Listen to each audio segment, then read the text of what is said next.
இப்போ நம்ம fly stitch எப்படி போடுறதுன்னு பார்க்கலாம். நான் ஒரு 3 லைன்ஸ் போட்டிருக்கேன். எங்கே ஸ்டார்ட் பண்ணுறேன், எந்த இடத்துல லாக் பண்ணுறேன்றதை நல்லா கவனமாக கவனிங்க. ஃபஸ்ட்டு நான் சென்டராக எடுக்கிறேன்.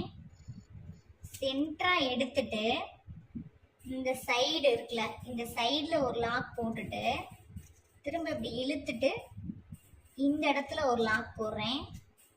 போட்டுட்டு திரும்ப அதே மாதிரி இந்த சைடு போயிட்டு இழுத்துட்டு திரும்பவும் இந்த சைடு ஒரு லாக் போடுறேன். போட்டுட்டு இதை சென்டரா கொண்டு வரணும். அடுத்த டாட் வச்சிருக்கேன் பார்த்தீங்களா, இங்கே ஒரு டாட், இங்கே 2 டாட்டுக்கும் சென்டரா குத்தணும். நடுவில் வர்றது சென்டரா வரணும். சென்டரா ஒரு லாக் போட்டுட்டு திரும்பவும் இந்த சைடு இப்படி இழுத்துட்டு இந்த இடத்துலயே ஒரு குட்டி லாக் போட்டுட்டு திரும்பவும் இந்த சைடு அதே மாதிரி ஒரு லாக் போட்டு இழுத்துட்டு சென்டராகவே குத்தணும்.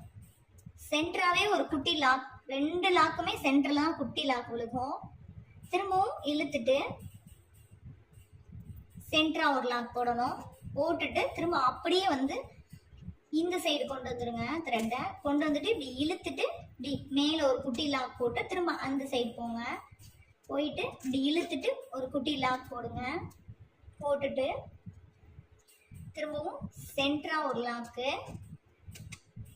திரும்ப இந்த சைடு ஒரு லாக் போட்டு இப்படி இழுத்துட்டு மேலே ஒரு குட்டி லாக்கு, திரும்ப இந்த சைடு போயிட்டு திரும்ப இழுத்து மேலே ஒரு குட்டி லாக் போட்டுட்டு அப்புறம் சென்டரா கொண்டுட்டு வாங்க. த்ரெட்டை சென்டரா கொண்டு வந்துட்டு திரும்ப இந்த சைடு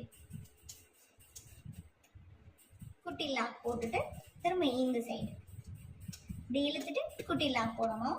அப்படியே நாட் போட்டுக்கோங்க. இந்த சென்டர்லேயே நம்ம நாட்டும் போட்டுக்கணும். அவ்வளோதான், ஃப்ளை ஸ்டிச்சு ஃபினிஷ் ஆயிடுச்சு.